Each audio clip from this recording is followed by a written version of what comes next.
아멘. 할렐루야, 할렐루야. 주님을 찬양합니다. 우리를 예배케 하시고 주님의 예배의 자리에 함께 불러주신 하나님의 은혜를 찬양하며, 오늘도 주님, 여러분들 비록 인터넷 앞에서 예배를 드리고 있지만 하나님이 계획하시고 부르신 그 자리인 줄 믿고 진심으로 또 전심으로 영과 진리로 주님 앞에 예배할 수 있는 복된 시간 되시기를 축복합니다. 한 주간 동안 주님의 은혜 가운데 평안하셨습니까? 날씨가 이제 많이 좋아지고 있습니다. 돌아오는 주는 거의 70도대로 육박하고 있는데요.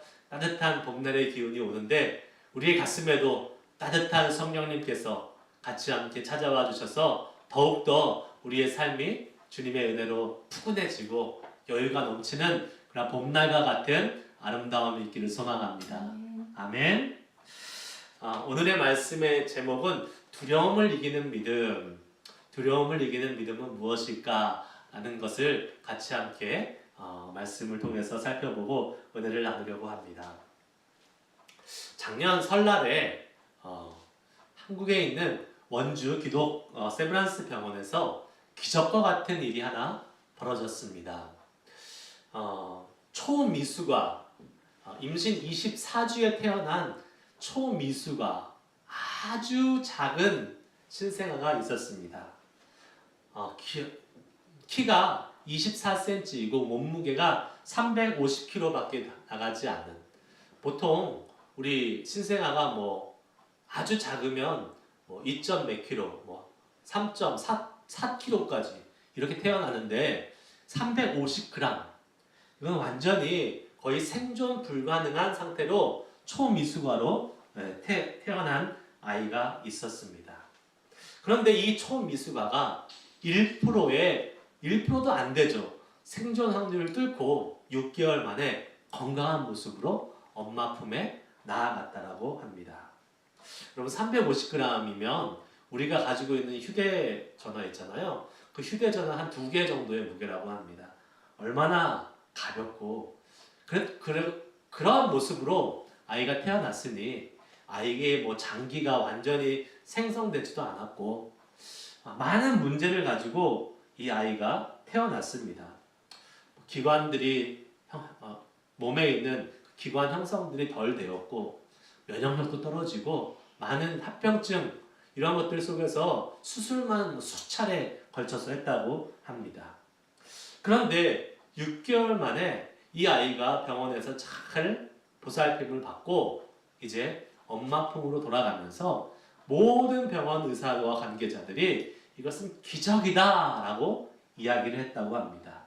1%도 되지 않는 생존 확률을 이겨낸 소망이, 이 아이 이름이 소망이었대요. 소망이의 기적이라고 부르면서 함께 기뻐했다고 합니다. 0%가 아니었어요.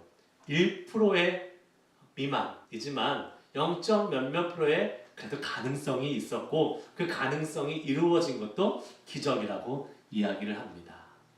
그런데요, 오늘 본문 말씀에 0. 몇몇 프로도 아닌 0%의 확률을 뚫고 그 확률을 넘어선 기적이 나타나고 있습니다. 바로 물 위를 거는 사건입니다. 사람이 물 위를 거는 사건이에요.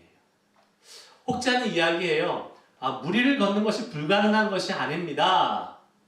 그래서 논리적으로 충분히 가능합니다. 이론적으로 가능합니다. 라고 이야기하고 주장하는 사람들이 있습니다. 한 발을 물에 딛고 그 발이 물에 빠지기 전에 빨리 다른 발을 딛고 또 빠지기 전에 다른 발을 딛고 계속 이것을 반복하면 물 위를 걸을 수 있다라고 이야기하는 사람이 있습니다. 자기 보고 그렇게 해보라고 그러십시오. 되는지. 물 위를 걷는 것은, 사람이 물 위를 걷는 것은 불가능한 0%의 확률입니다.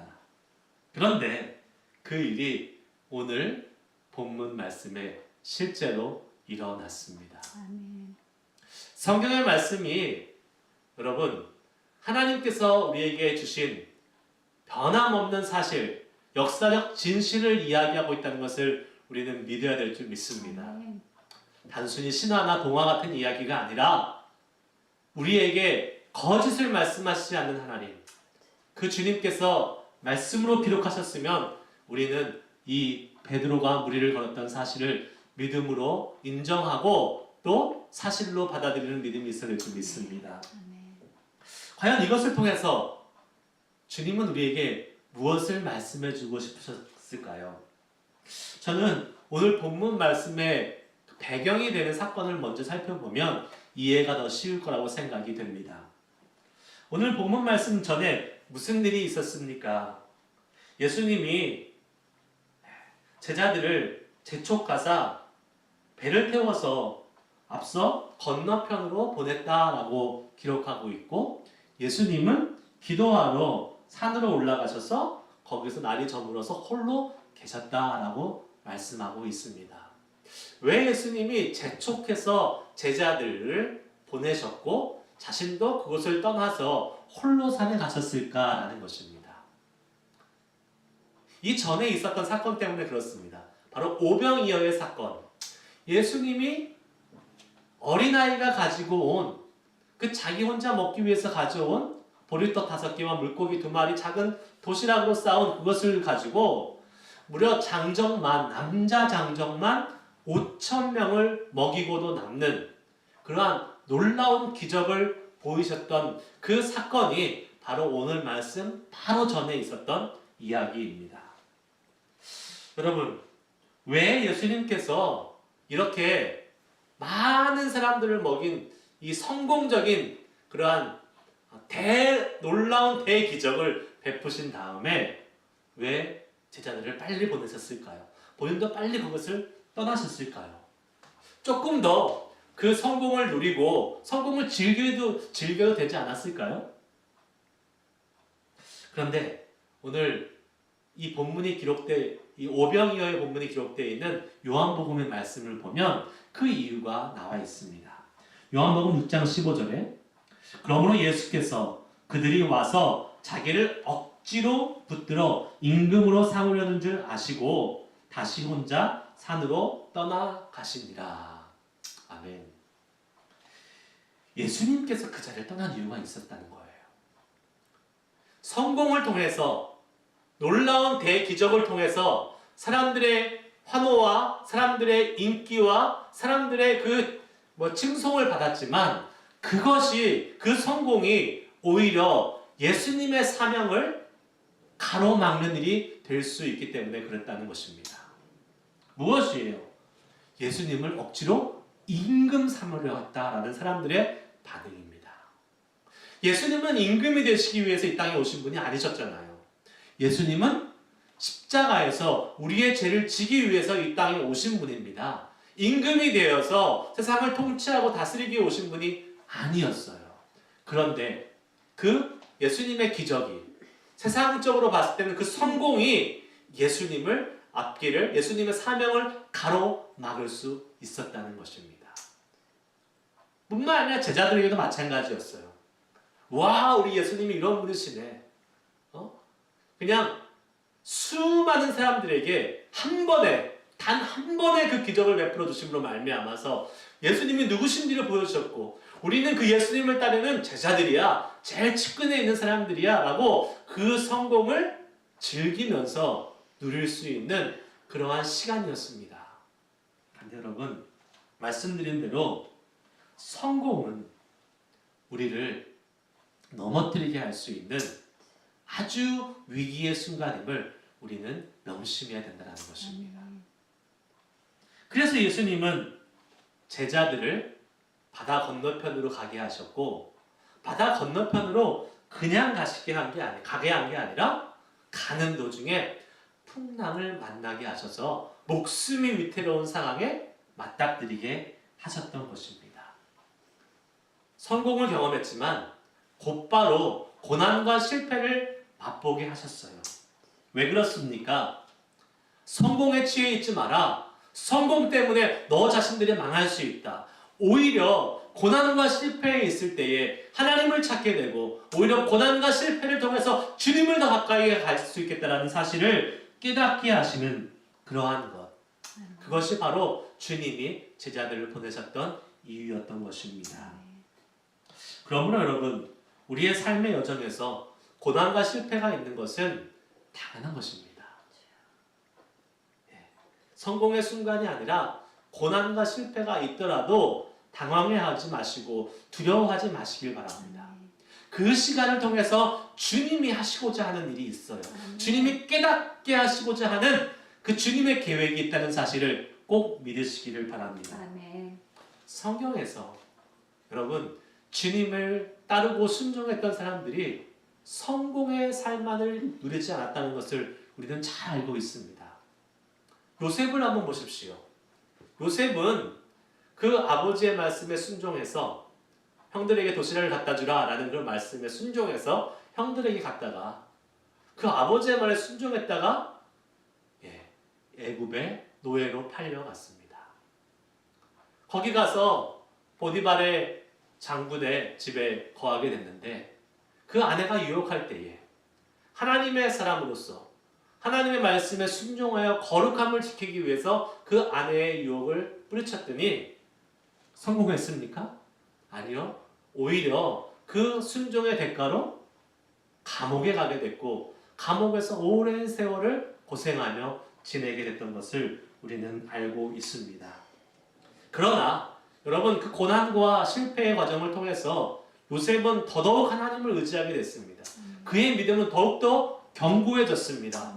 그리고 그 요셉의 그 실패와 고난을 통해서 요셉은 성장하게 되었고 결국에는 그 가족만 기근에서 건지는 것이 아니라 온 애굽 사람을 많은 사람을 죽음에서 기근으로부터 건져내어 생명을 살리는 위대한 구원자의 역할을 감당했던 사람이 바로 요셉이었던 것입니다. 예수님도 마찬가지죠. 예수님도 하나님의 말씀에 순종하셨습니다. 순종의 대가가 무엇이었습니까? 성공이었습니까? 아니요. 십자가의 고난이었습니다. 여러분, 그러나 그 십자가의 고난을 통해서 예수님은 수많은, 아니 온 인류를 구원하실 구원의 길을 여시고 예수님은 부활의 영광을 누리게 되었다는 사실을 기억하시기를 바랍니다. 여러분, 고난과 실패는 우리의 인생에 꼭 필요한 과정입니다. 성공만을 추구하지 마시길 바라요. 우리가 추구해야 될 것은 성공이 아닙니다. 성공이 아니라 우리가 추구해야 될 것은 하나님이 우리에게 주신 사명이라는 거예요. 예수님이 성공을 추구하셨다면 분명히 사람들이 임금상으로 했을 때에 그 자리에서 임금이 되어서 온 사람들을 통치하고 다스리는 그 즐거움을 누렸을 것입니다. 그러나 예수님의 사명은 그것이 아니었기에 그 자리를 떠날 수 있었던 것이지요. 우리의 인생은 성공과 실패가 반복됩니다. 그리고 그 고난과 실패를 통해서 더욱 주님을 찾고 가까워지게 됨을 믿으시길 바랍니다. 여러분은 지금 어떠한 상황에 계십니까? 성공과 잘 나가는 그러한 상황에 계십니까? 난 뭐 성공한 사람이 아니야 라고 생각할 수 있을지 모르겠습니다. 그러나 한번 생각해 보십시오. 여러분, 이 코로나 기간 동안에 우리가 안정적인 직장을 가지고 있고요. 경제적인 걱정하지 않고 있고요. 이 베이 지역에서 우리가 집을 마련하고 또 좋은 환경 속에서 살고 있고요. 좋은 직장을 다니고 있고요. 이런 것이 세상적인 기준으로 보면 성공한 사람 아니겠습니까? 그러나 여러분, 그 성공 때문에 우리가 넘어질 수 있다는 걸 기억해야 되는 것입니다. 영적으로 나태해질 수 있고 우리의 사명을 잊어버릴 수 있다는 거예요. 그때 우리에게 필요한 것이 무엇입니까? 예수님처럼 홀로 기도하는 시간이 필요하다는 거예요. 주님, 나에게 이러한 잘 나가는 시간, 이러한 복된 시간, 성공의 시간을 주셨는데 그것에 취해서 나의 사명을 잊어버리지 않고 주님 살아가게 하여 주시옵소서. 주님, 나에게 좋은 직장을 주시고 안정적인 수입을 주시고 또 집을 사게 하시고 여러 가지 하나님의 은혜를 주셨는데 이것을 주신 사명이 무엇입니까? 그 하나님의 뜻이 무엇입니까? 라고 기도하고 주님께 나아가는 때만이 그 성공이 복된 성공이 될 수 있습니다. 그리고 때로는 고난이 닥치고 어려움이 닥쳐도 그 시간을 통해서 하나님을 찾게 되기 때문에 그것이 결코 우리에게 불행이 아니요 하나님이 주신 축복이 된다는 사실을 기억하시길 바라겠습니다. 여러분, 혹시 여러분이 지금 고난 가운데 계신 분이 계십니까? 그렇다면 걱정하지 마셔도 됩니다. 왜요? 여러분의 사명을 놓치지 않는 한 하나님이 여러분과 함께 하고 계십니다. 지금 겪는 고난과 실패를 통해서 주님이 사명을 이루시도록 그리고 우리를 도우실 것이고 우리에게 진정한 그 실패와 고난의 끝에 진정한 성공과 주의 영광을 누리게 하실 줄 믿습니다. 바다를 건너가고 있는 제자들은 풍랑으로 인해서 고난을 당하게 되지요. 고난을 당하며 죽게 되었다라고 성경은 기록하고 있습니다. 거친 바람과 파도로 인해서 제자들의 생명이 위태롭게 되었습니다. 거기다가 예수님도 계시지 않았잖아요. 제자들만 가라 그랬잖아요. 여기서 중요한 한 가지 사실을 우리가 기억해야 됩니다. 그것은 예수님께서 제자들을 배에 태워서 보내셨다는 거예요. 이 지금 제자들이 가고 있는 이 길은 누구의 계획입니까? 주님의 계획이라는 사실이에요. 그것을 제자들이 기억했다면 비록 풍랑이 불어도 예수님이 우리를 보내셨어. 예수님이 우리를 가게 하셨어. 라는 것을 기억한다면 이렇게 큰 두려움에 빠지지 않았을 것입니다. 제자들의 고난을 예수님이 아시고 계셨다는 거예요. 그리고 그것은 무엇을 의미합니까? 그 고난을 주관하시고 해결하실 수 있는 분도 바로 예수님이라는 것을 의미한다는 사실이에요. 우리가 고난을 두려워할 필요가 없다는 사실을 여기에서 발견할 수 있는 것입니다. 고난과 실패가 우리를 잠시 힘들게 할 수 있을지언정 우리를 영원히 삼켜버릴 수 없다는 사실을 기억하시길 바랍니다. 제자들이 배에서 고난을 당하고 계실 때 이제 예수님이 걸어오시게 됩니다. 무리를 걸어서 한밤중에 예수님이 걸어오셨다라고 생각해 보십시오. 제자들의 눈에 예수님이 보였겠습니까? 아니요. 지금 벌써 두려움에 가득 사로잡혀져 있어서 예수님이 보이지 않았습니다. 그런데 여러분, 예수님이 유령처럼 변장하고 오셨을까요? 아니죠. 예수님은 그대로 그 모습, 평상시 모습 그대로 오셨을 것입니다. 그런데 왜 예수님을 보지 못했을까요? 네, 그렇습니다. 예수님이 파도 가운데 계셨고 제자들은 두려움 가운데 있었기 때문에 그렇습니다.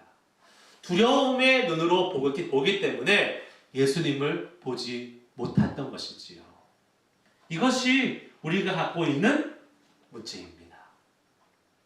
두려움에 사로잡히게 되면 제대로 볼 것을 보지 못하게 되는 것이지요. 그래서 이런 말이 있습니다. 우리를 넘어뜨리게 하는 것은 우리를 넘어뜨리게 하는 그 어려운 상황이나 어려운 환경이 아니라 그 어려움이 가져온 두려움 때문에 우리가 넘어지게 된다라는 말이 있어요. 여러분, 교회에서 많은 경사 중에 하나가 새로운 아이가 태어나는 것이잖아요. 새로운 생명. 얼마 전에 우리 영벌명제 여진자매 가정에도 귀 예쁜 딸이 태어났는데 참 우리 가운데 큰 기쁨이 됐잖아요. 근데 아이가 태어나면 신생아 때는 빵긋빵긋 잘 웃습니다. 그렇죠. 막 하면 대부분 다 웃어요. 그런데 몇 주 지나고 나면 이 아이에게 위기가 찾아옵니다. 무엇입니까? 낯가림을 하는 시간이에요. 낯가림. 저도 아이들 이렇게 태어났을 때에 교회에 가면 성도님들이 우리 목사님, 전도사님 아들 왔다고 관심을 갖고 막 와서 깍꿍도 하고 앞에서 막 이렇게 얼레주고 관심을 보이잖아요. 근데 처음에는 막 빵긋빵긋 웃다가 몇 주 지나고 나면 막 자지러지게 울고 막 쳐다보지도 못하게 하는 것을 보게 됩니다. 얼마나 민망한지 몰라요. 아이가 왜 그래요? 낯가림을 하면서 무서워진 거예요. 계속 엄마랑만 붙어있다 보니까 다른 사람이 자기를 익숙하지 않고 자기를 무섭게 하는 사람이라고 생각을 하는 거예요. 그런데 사실은 어떻습니까? 실상은 어때요? 그 아이를 무섭게 하고 헤아려고 하는 사람이에요? 아니죠. 너무나 사랑스럽고 예뻐해서 어떻게 해서든지 관심을 갖고 한 번이라도 사랑을 표현해주고 싶어서 오는 거잖아요. 그런데 그 아이는 그 사람을 무서워한다는 거예요. 두려움의 대상이 아닌데 무서움이 있으니까 아이는 울어버리고 마는 것입니다. 두려움의 대상이 이와 같을 때가 많습니다. 우리는 낯가림 많은 아이들처럼 두려워할 필요가 없는 대상을 두려워할 때가 얼마나 많이 있는지 몰라요. 특별히 주님의 명령을 따라서 그분의 사명을 가지고 살아가는 우리는 두려워할 필요가 전혀 없습니다. 왜요? 주님이 가라고 하신 그 길이기 때문에, 주님이 예비하신 그 길이기 때문에, 하나님이 우리를 죽이려고 그 길을 보내시지 않기 때문에 우리는 두려워할 필요가 없는 것입니다. 제자들에게 그 믿음이 있었어야 됐어요. 아, 예수님이 보내신 길이야. 이 길은 예수님이 저 건너편으로 가라고 말씀하시고 예수님이 배에 태워서 우리를 보내셨지 라는 그러한 믿음이 있었어야 되는 것입니다. 그리고 주님이 오시잖아요. 그런데 주님이 가라고 하신 그 길을 주님은 책임져 주신다는 그 사실을 우리는 믿지 못할 때가 얼마나 많이 있는지 모르겠습니다. 문제는 두려움 때문에 예수님마저 보지 못하게 되는 그러한 상황으로 우리가 가고 있지는 않는지 한번 살펴볼 수 있기를 원합니다. 두려움을 물리치고 예수님을 바라보시기 바랍니다. 아멘. 우리가 무너지는 이유는 아까 말씀드린 대로 어려움 때문이 아니라 두려움 때문임을 기억하고 그 두려움은 주님께서 주시는 것이 아님을, 주님이 원하는 것이 아님을 아멘. 믿음으로 고백하고 예수의 이름으로 두려움을 물리칠 수 있는 여러분 되시기를 축복합니다. 아멘. 디모데후서 1장 17절에 하나님이 우리에게 주시는 것은 두려워하는 마음이 아니요 오직 능력과 사랑과 절제하는 마음이니 라고 기록되고 있습니다.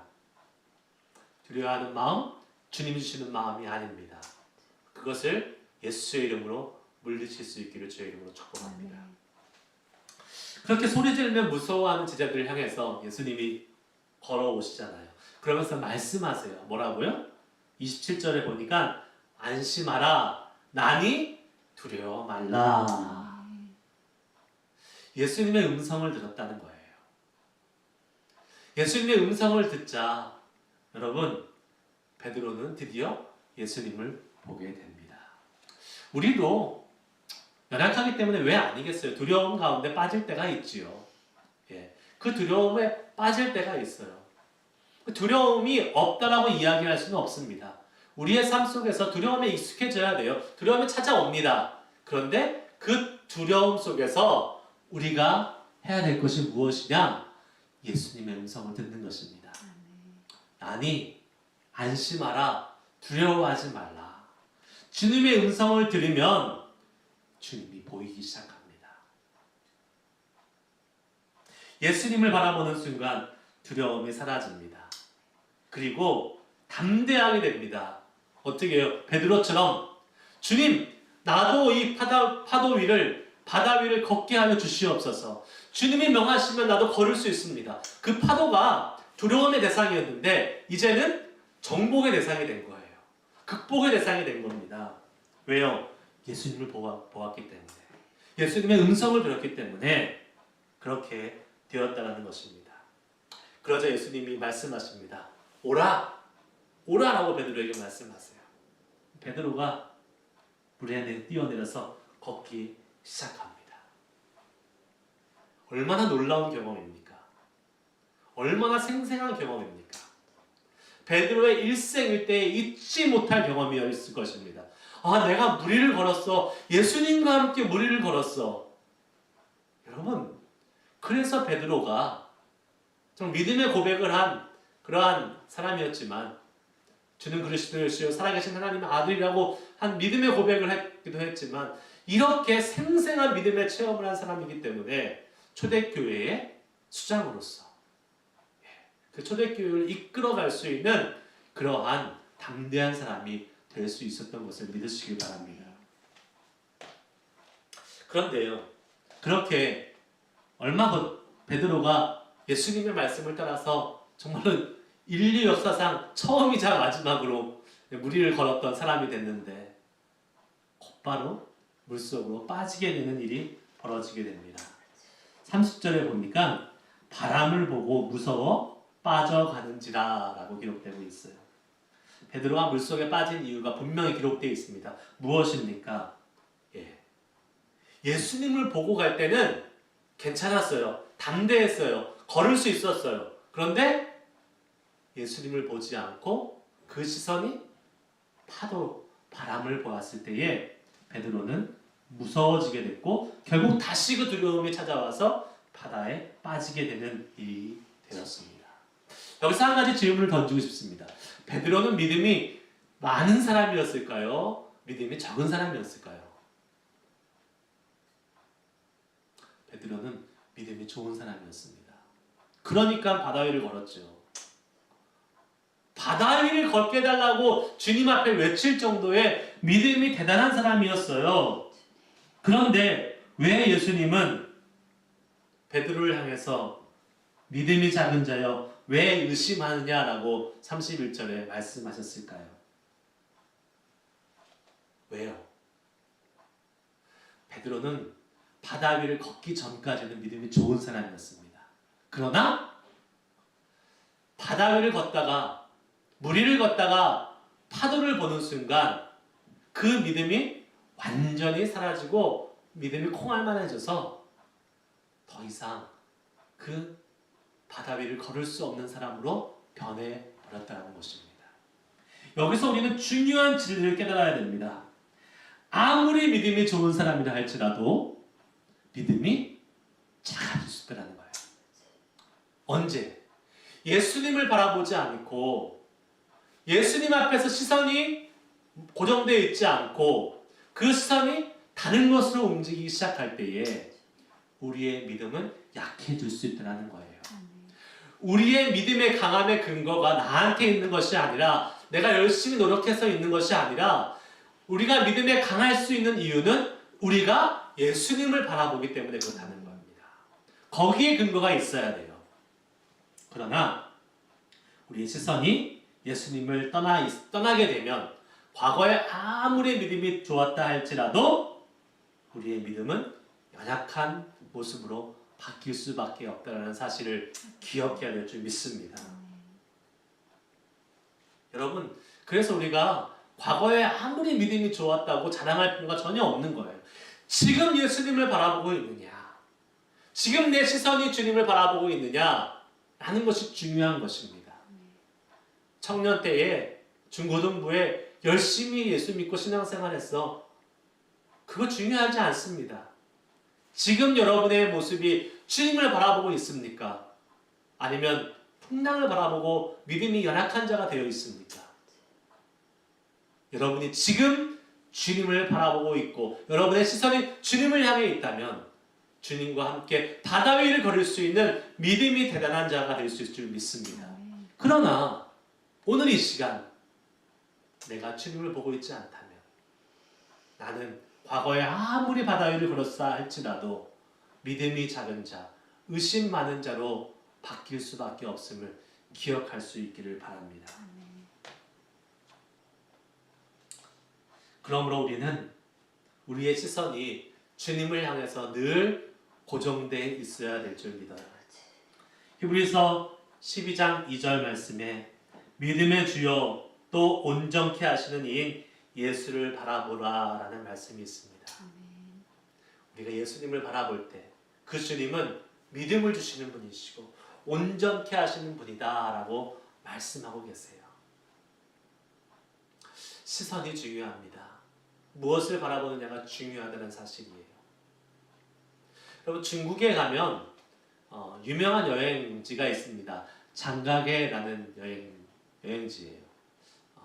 저는 가보지 못했지만 매스컴에서 많이 인용이 됐습니다. 장가게의 유명한 여행 코스 중에 하나가 그 산과 산, 절벽과 절벽 사이를 큰 긴 다리로 연결해 놓은 그 다리가 유명합니다. 그 무려 400m가 넘는 다리예요. 400m 엄청나게 긴 다리잖아요. 근데 그 높이는 그 낭떠러지의 높이는 무려 100층 건물의 높이와 맞먹는다고 합니다. 근데 문제는 뭐냐? 그 다리가 유리로 되어 있다는 거예요. 밑에가 훤히 보이는 유리예요. 사람들이 그 보라고 만들어 놓은 건 유리인데 많은 사람들이 너무 무서워서 발을 딛자마자 그냥 털썩 주저앉는 사람들이 많이 있다라고 합니다. 그럴 때 사람들이 뭐라고 얘기합니까? 그렇게 밑에를 보고 두려워하고 있는 사람들한테 밑에 보지 마! 밑에 보지 마! 앞에만 보고 와! 그럼 갈 수 있어! 라고 이야기를 하는 것을 보게 됩니다. 무엇을 의미해요? 두려움의 대상을 보는 것이 아니라 목적지를 보고 가는 거예요. 우리의 인생은 여러분, 우리의 인생은 우리의 목적지 되시는 예수 그리스도를 바라보고 나아갈 때에 두려움이 사라지고 믿음의 길을 걸어갈 수 있는 것임을 믿으시기 바랍니다. 우리 시선이 주님을 향해 있으면 됩니다. 그러나 우리의 시선이 주님을 향해 멀어지는 순간 세상의 많은 것들이 우리를 두려우게 만드는 것이에요. 우리를 힘들게 만들어요. 그러나 주님이 있으면, 주님을 바라보면 그 주님을 향해서 온전히 걸어갈 수 있는 우리들이 되어서 믿음을 쌓아가고 믿음이 커지고 주님과 함께 담대하게 베드로처럼 바다 위를 걸어갈 수 있는 그러한 믿음의 여정을 우리도 감당할 수 있을 줄 믿습니다. 여러분, 우리를 두렵게 하는 것이 있습니까? 그것이 무엇입니까? 여러분의 직장의 문제입니까? 아니면 여러분의 자녀들의 문제입니까? 아니면 여러분의 건강입니까? 아니면 여러분의 불안정한 미래입니까? 얼마든지 이러한 것들이 우리를 두렵게 할 수 있습니다.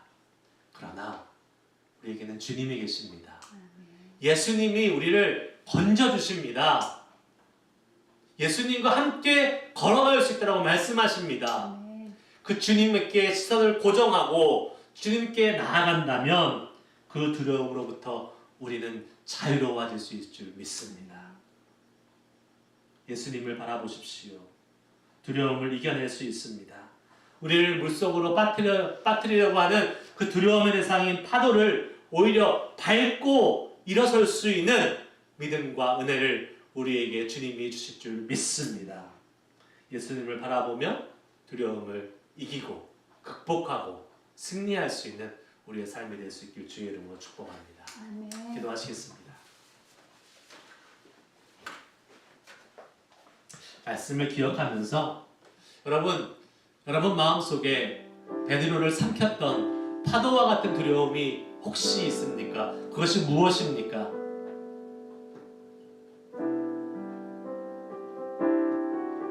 하나님, 나의 시선이 예수님으로부터 떨어지기 시작하면 그때는 우리의 믿음을 보장할 수 없고 장담할 수 없고, 아니 그때는 우리의 믿음이 미끄럼틀 타고 내려가는 것처럼 순식간에 믿음이 작은 자도 변할 수밖에 없음을 고백하면서 주여 늘 주님을 바라보게 하여 주시옵소서.